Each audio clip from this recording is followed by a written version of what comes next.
আসসালামু আলাইকুম ওয়া রাহমাতুল্লাহি ওয়া বারাকাতুহু। আউযু বিল্লাহি মিনাশ শাইতানির রাজীম। বিসমিল্লাহির রহমানির রহিম। ইন্না হাযা লাহুল বালাউল মুবিন وفديناه بذبح عظيم وتركنا عليه في الآخرين سلام على إبراهيم كذلك نجزي المحسنين إنه من عبادنا المؤمنين وبشرناه بإسحاق نبيا من الصالحين وباركنا عليه وعلى إسحاق ومن ذريتهما محسن وظالم لنفسه مبين।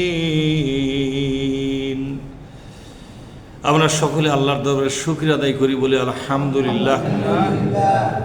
সালাত এবং সালাম বিশ্বনবী মুহাম্মদ রাসূলুল্লাহ বলি সাল্লাল্লাহু আলাইহি ওয়াসাল্লামের প্রতি। সম্মানিত ভাইয়েরা, সূরা আস-সাফফাত এটা পবিত্র কোরআনের ৩৭তম সূরা, মক্কি সূরা। এই সূরাটি মক্কায় নাযিল হয়েছে। এই সূরা থেকে ১০৬ থেকে শুরু করে ১১৩ ৮টি আয়াত।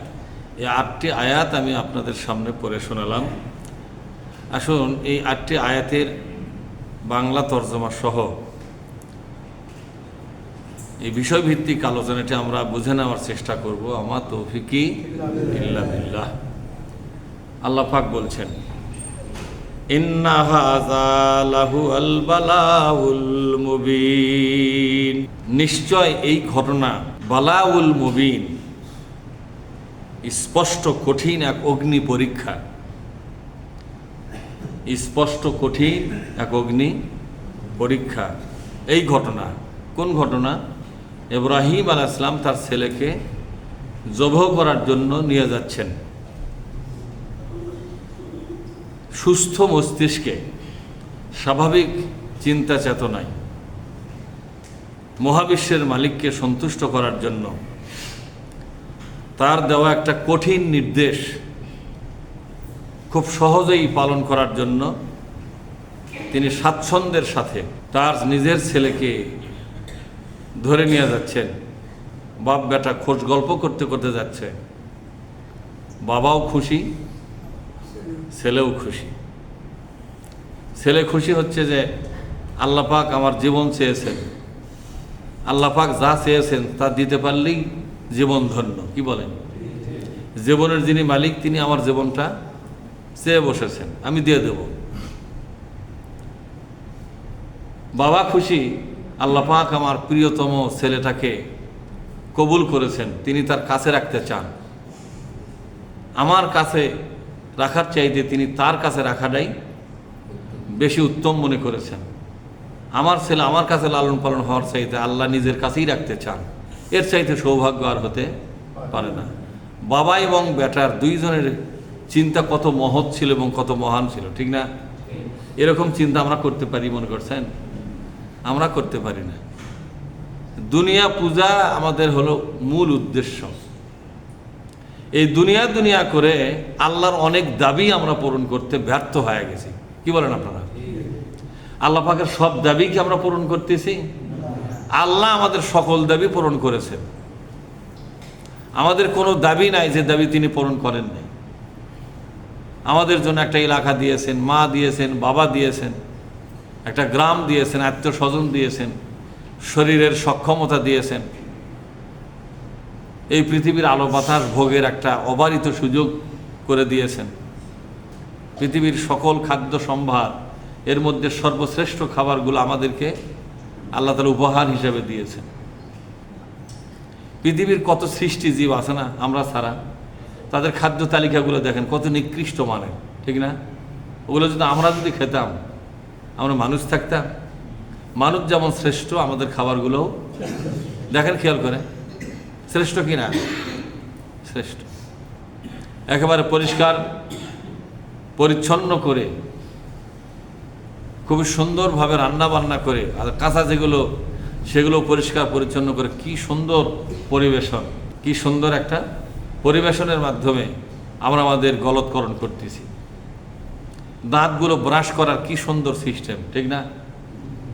আমাদের চুল দাড়ি শরীর যত্ন রাখার জন্য কত ম্যানেজমেন্ট। পৃথিবীর কোনো সৃষ্টিজীবের জন্য কিন্তু এই ম্যানেজমেন্টগুলো যেরকম আছে নাকি?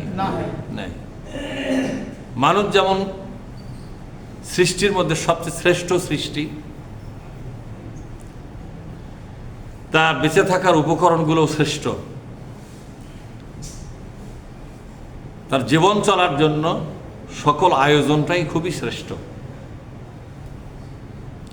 এই মানুষের জন্যই দেখেন খাল বিলের পানি আল্লাহ না রেখে মাটির তলে পানি রিজার্ভ করেছেন, তার নিজের দায়িত্বে বিশুদ্ধভাবে। সুবহানাল্লাহ পাঠ করবেন। মাটির গভীর একটু পাইপ দিয়ে টেনে তুলতেছেন, খাচ্ছেন। কে রাখছে ওই পানিটা? খাচ্ছেন তো, আমরা খাচ্ছি। তাহলে আমাদের জীবন চালাবার জন্য সকল আয়োজনই সর্বশ্রেষ্ঠ আয়োজন। সুতরাং এই দুনিয়ার দিকে বেশি ঝুঁকে পড়ার কারণে যে আল্লাহ পাক আমাদের হাজারো দাবি পূরণ করে দিয়েছেন না চাইতেই,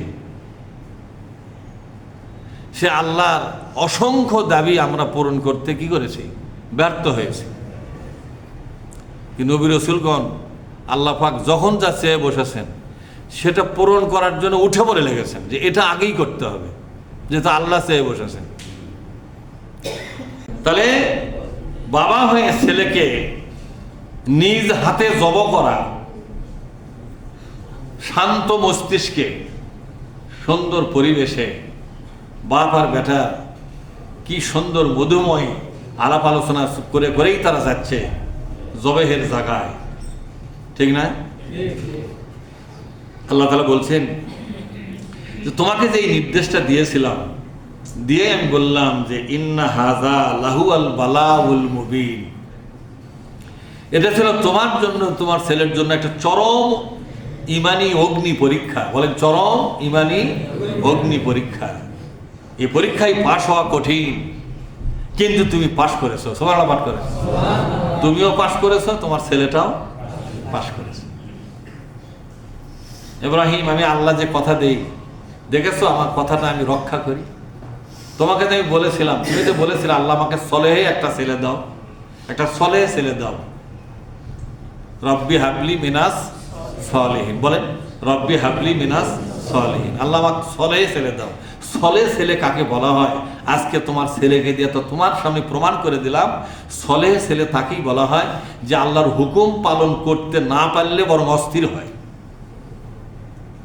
যখন যে হুকুম আসবে, তার যত কঠিনই হোক, তার যত লস আলাই হোক, তার যত জীবন বিনাশকারী হোক না কেন, সম্পদ বিনাশকারী হোক না কেন, হুকুম ডাকা হাসি মুখে সমস্ত কষ্ট বরদাস্ত করে আল্লাহর হুকুম পালন করাটাই হলো সলেহ ছেলের পরিচয়। এই জন্য বিশ্বনবী বলছেন, মানুষ যখন মারা যায় কয়েকটা জিনিস শুধুমাত্র থাকে, আর সব বন্ধ হয়। বন্ধ হয় না? একটা হলো ওয়ালাদুন সলেহন। এই ওয়ালাদুন সলেহন মানে কি? নেক সন্তান, খুব তো করে নেক সন্তান। এই সলেহ ছেলের ব্যাখ্যা হলো ইসমাইল আলাইহিস সালাম।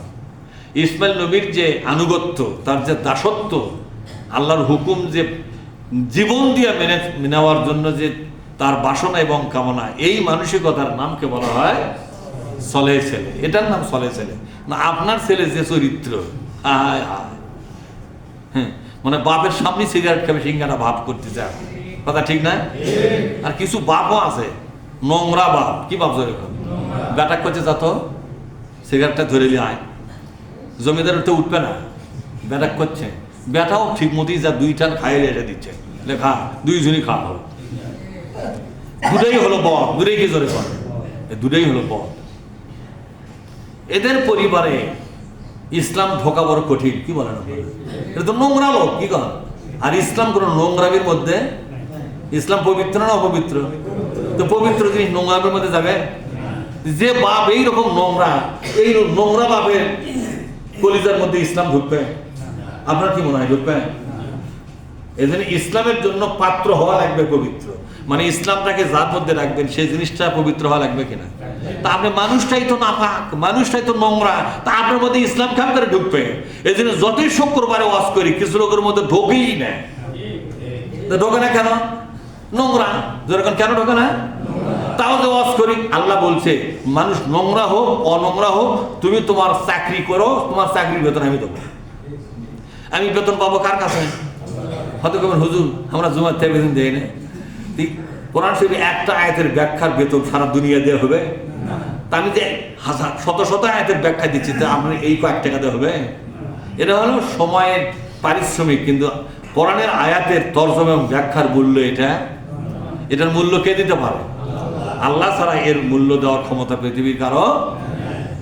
ওয়াফাদাইনাহু বিযিবহিন আযীম, সবচেয়ে বড় একটা কুরবানি আমি তাকে হাতে দিয়ে দিলাম। ওয়াফাদাইনাহু, আমি ইসমাইলকে ফিদিয়া দিলাম। ফিদিয়া দিলাম, ফিদিয়া হচ্ছে বিনিময় দেওয়া। তার প্রাণ ভিক্ষা দিলাম কি দিয়ে? একটা বেজিবিহীন আজিম। জিবিহীন মানে কুরবানি, আর আজিম মানে বড়। আজিম মানে কি? সবচেয়ে মহান এক কুরবানি দিয়ে আমি তার জীবনটাকে ফিরাই দিলাম। আমি তার জীবনটা কেড়ে নিলাম না। আমি ইব্রাহিমকে ডেকে বললাম, ইব্রাহিম তোমার ছেলের জীবনের পরিবর্তে একটা সুন্দর কুরবানি তোমাকে দিলাম, তুমি এটা কুরবানি করো। আর আমার দেশের কিচ্ছা কাহিনীর মধ্যে শোনা যায়, চোখ বন্ধ করে ফোঁস মারছে। ইব্রাহিম মনে করলো যাক আমার ছেলেটা জবাই হয়ে গেল, ঠিক না?